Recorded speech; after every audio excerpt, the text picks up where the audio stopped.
The prophet Micah has a refined, enchanting way of expressing this mystery.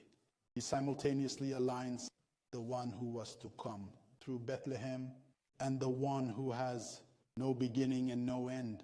It's in Micah chapter 5, verses 1 and 2. The Apostle Peter says no different.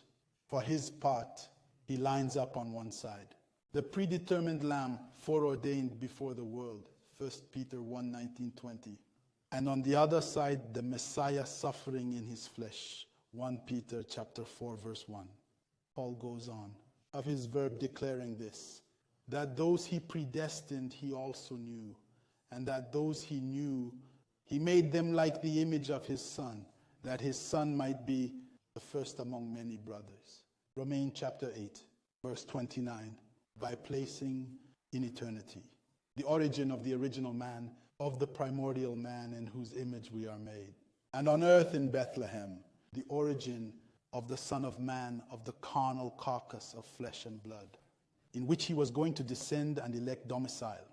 The Bible has simply made it impossible to tamper with the human species, because if someone wishes to modify a photocopy, he must directly modify the original itself, instead of exhausting himself by working unnecessarily on the copy, on the image, on the reflection, which is only a shadow, a ricochet. And from this point of view, I have some very bad news to tell Satan and his armies and his preachers. The Ancient of Days, primordial man, the original man in whose image we human beings were made, with and in the Father of lights, there is no change, nor any area of variation, declares James chapter 1 and verse 17. But then again, Hebrews chapter 7 verse 14 seals the deal by affirming that the primordial man, the lamb predestined by the stone in 1 Peter 1, 19 and 20, is the holder of a non-transmissible priesthood. Hebrews chapter 7 verse 24. Under these conditions, it is still important to understand what was at stake for Satan to introduce surreptitiously, nightly, insidiously, a member not even of the human species, a mixed being who is hybrid, who cannot be God since he was born. Spirits are not born, God creates them personally. This is what is written in Numbers chapter 27 verse 16. And in Hebrews 12 verse 9, that God is the Father of the spirits of all flesh. Nor is the Jesus Christ of Christianity a human being. As we have seen, it simply lacks the necessary endowment of genetic code of the human species, the human DNA.